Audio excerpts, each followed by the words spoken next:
Frankenstein, Chapter 11.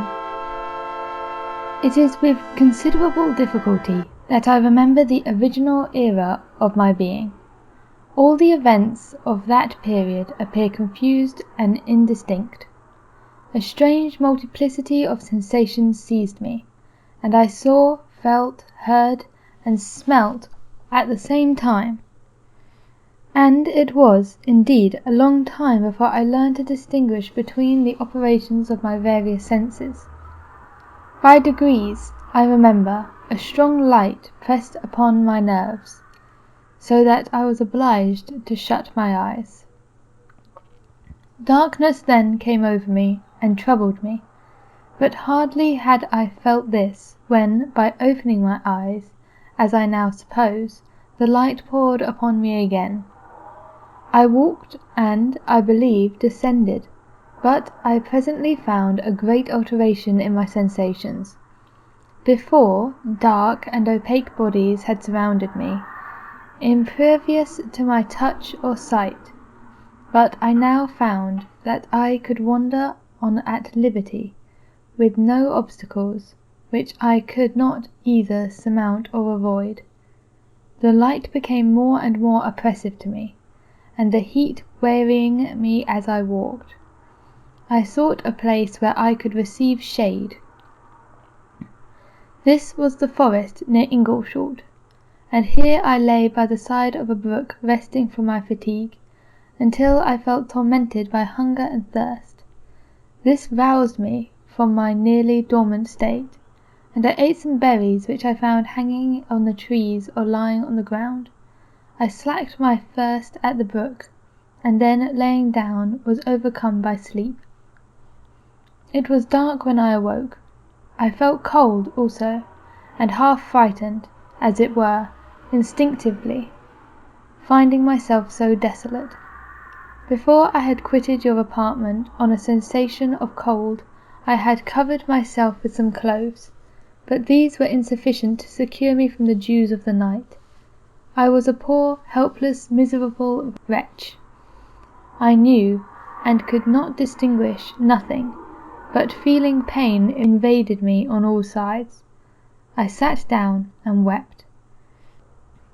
Soon a gentle light stole over the heavens, and gave me the sensation of pleasure. I started up, and beheld a radiant form rise from among the trees, the moon. I gazed with a kind of wonder. It moved slowly, but it enlightened my path, and I again went out to search for some berries. I was still cold when under one of the trees I found a huge cloak, with which I covered myself, and sat down on the ground. No distinct ideas occupied my mind. All was confused. I felt light and hunger and thirst and darkness. Innumerable sounds rang in my ears, and on all sides various scents saluted me. The only object that I could distinguish was the bright moon, and I fixed my eyes on that with pleasure. Several changes of day and night passed, and the orb of night had greatly lessened, when I began to distinguish my sensations from each other. I gradually saw plainly the clear stream that supplied me with drink, and the trees that shaded me with their foliage. I was delighted when I first discovered that a pleasant sound, which often saluted my ears, proceeded from the throats of the little winged animals, who had often intercepted the light from my eyes. I began to also observe, with greater accuracy, the forms that surrounded me, and to perceive the boundaries of the radiant roof of light which canopied me. Sometimes I tried to imitate the pleasant song of the birds, but was unable. Sometimes I wished to express my sensations in my own mood, but my uncouth and inarticulate sounds which broke from me frightened me into silence again. The moon had disappeared from the night, and again, with a lessened form, showed itself, while I still remained in the forest. My sensations had by this time become distinct, and my mind received every day additional ideas. My eyes became accustomed to the light and to perceive objects in their right form. I distinguished the insect from the herb, and by degrees one herb from another. I found the sparrow uttered none but harsh notes, whilst those of the blackbird and thrush were sweet and enticing. One day, when I was oppressed by cold, I found a fire which had been left by some wandering beggars. I was overcome with delight at the warmth I experienced from it. In my joy I thrust my hand into the live embers, but quickly drew it out again with a cry of pain. How strange, I thought, that the same cause should produce such opposite effects. I examined the materials of fire, and to my joy found it to be composed of wood. I quickly collected some branches, but they were wet and would not burn. I was pained at this, and sat still watching the operation of the fire. The wet wood which I had placed near the heat dried and itself became inflamed. I reflected on this, and by touching the various branches I discovered the cause, and busied myself in collecting a great quantity of wood, that I might dry it and have a plentiful supply of fire. When night came on and brought sleep with it, I was in the greatest fear lest my fire should be extinguished. I covered it carefully with dry wood and leaves, and placed wet branches on it, and then, spreading my cloak, I lay on the ground and sank into the sleep.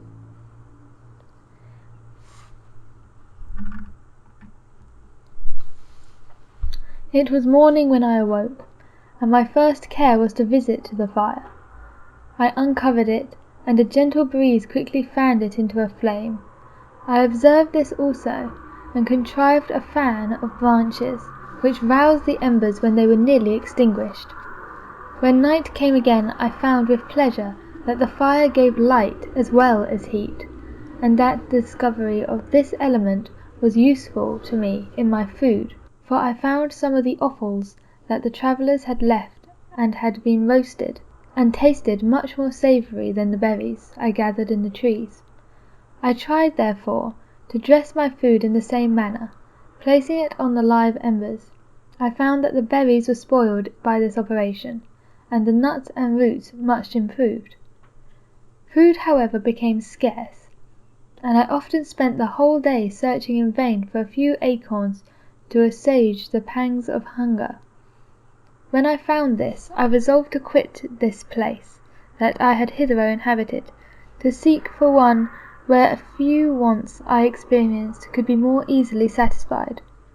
In this emigration I exceedingly lamented the loss of the fire, which I had obtained through accident, and knew not how to reproduce it. I gave several hours to the serious consideration of this difficulty, but I was obliged to relinquish all attempts to supply it. Wrapping myself in my cloak, I struck across the woods towards the setting sun. I passed 3 days in these rambles, and at length discovered the open country. A great fall of snow had taken place the night before, and the fields were of one uniform white. The appearance was desolate, and I found my feet chilled by the cold damp substance that covered the ground. It was about 7 in the morning, when I longed to obtain food and shelter. At length I perceived a small hut on a rising ground, which had doubtless been built for the convenience of some shepherd. This was the new sight to me, and I examined the structure with great curiosity. Finding the door open, I entered, and an old man sat in it, near the fire, over which he was preparing his breakfast. He turned on hearing a noise, and perceived me, shrieking loudly before quitting the hut, ran across the fields with a speed of which his deliberated form hardly appeared capable. His appearance, different from any I had before seen, and his flight somewhat surprised me, but I was enchanted by the appearance of the hut. Here the snow and rain could not penetrate, and the ground was dry, and it presented to me then as exquisite and divine as the pandemonium appeared to the demons of hell after their sufferings in the lake of fire. I greedily devoured the remnants of the shepherd's breakfast, which consisted of bread, cheese, milk, and wine. The latter, however, I did not like. Then, overcome by fatigue, I lay down among the straw and fell asleep.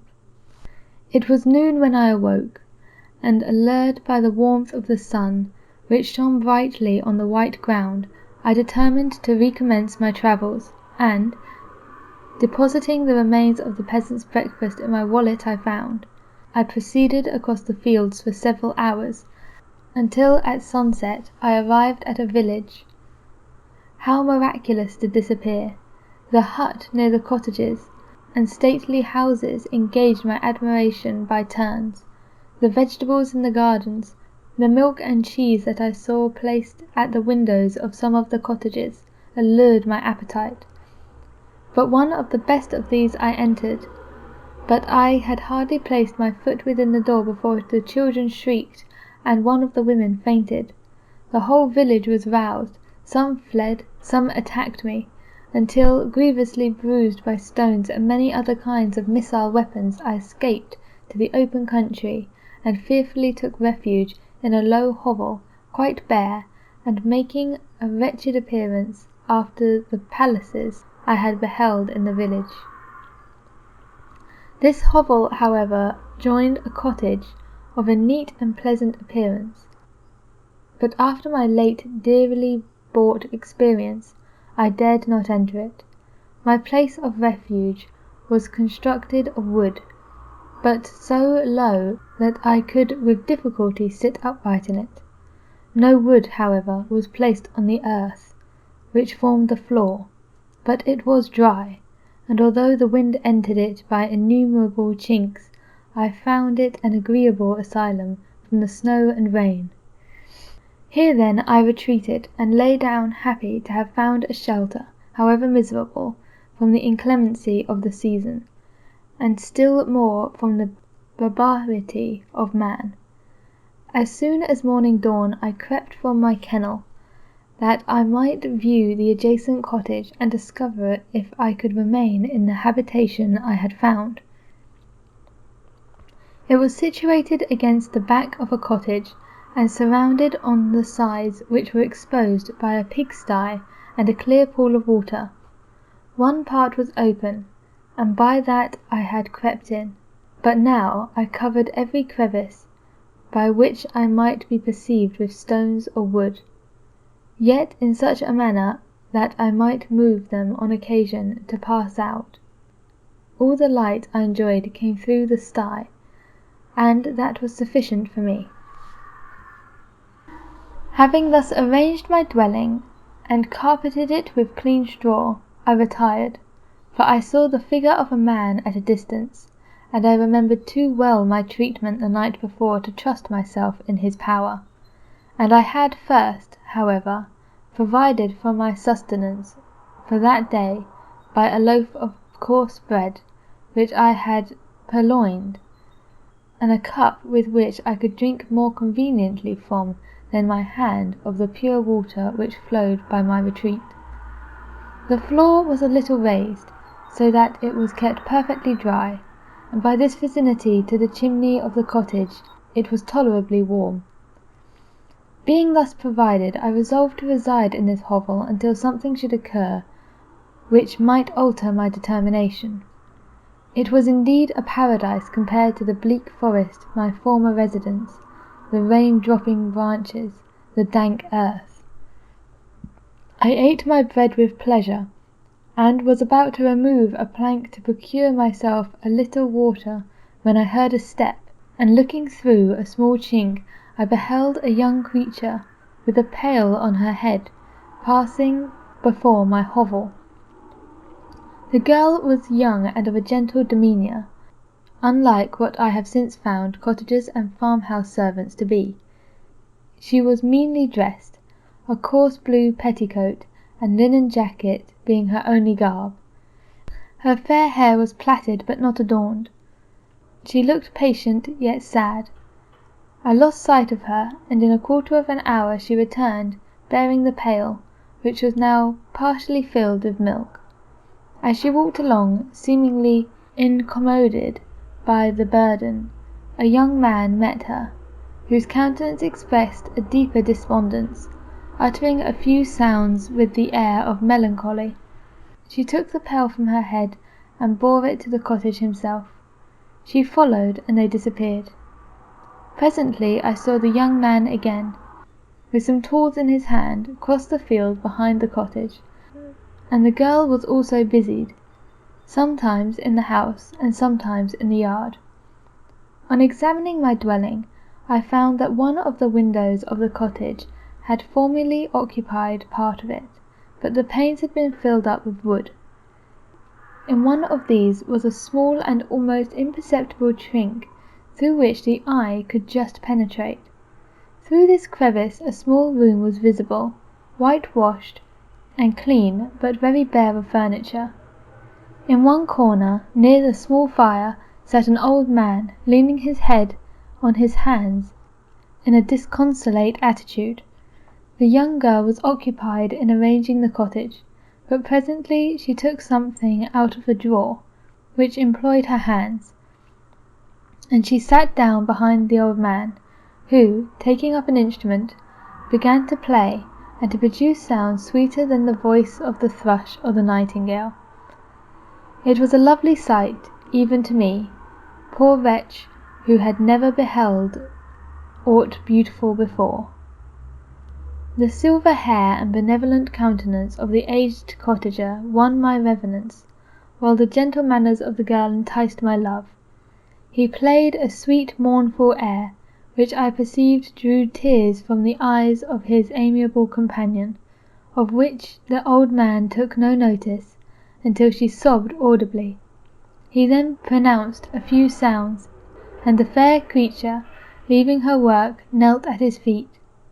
He raised her and smiled with such kindness and affection that I felt sensations of a peculiar and overwhelming nature. They were a mixture of pain and pleasure, such as I had never before experienced, either from hunger or cold, warmth or food, and I withdrew from the window, unable to bear these emotions. Soon after this the young man returned, bearing on his shoulders a load of wood. The girl met him at the door, helped to relieve him of his burden, and taking some of the fuel into the cottage, placed it on the fire. Then she and the youth went apart into a nook of the cottage, and he showed her a large loaf and a piece of cheese. She seemed pleased, and went into the garden for some roots and plants, which she placed in water and then upon the fire.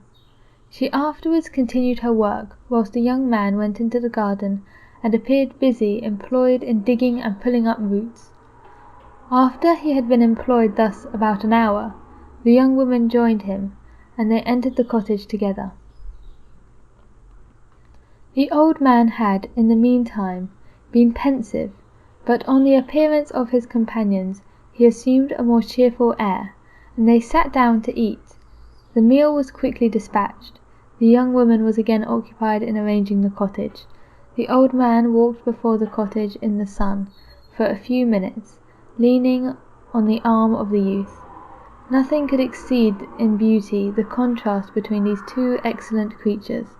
One was old, with silver hairs and a countenance beaming with benevolence and love. The younger was slight and graceful in his figure, and his features were moulded into the finest symmetry, yet his eyes and attitude expressed the utmost sadness and despondency. The old man returned into the cottage, and the youth, with tools different from those he had used in the morning, directed his steps across the field.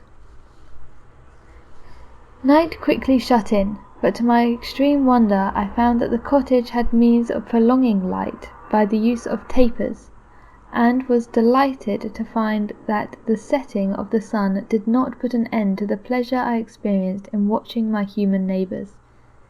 In the evening of the young girl and her companion were employed in various occupations which I did not understand, and the old man again took up the instrument which produced a divine sound that had enchanted me in the morning. So soon after he had finished, the youth began not to play, but to utter sounds that were monotonous, and neither resembling the harmony of the old man's instrument nor the song of the birds. I since found that he read aloud, but at that time I knew nothing of the science of words or letters. The family, after having been thus occupied for a short time, extinguished their lights and retired, as I conjectured, to rest.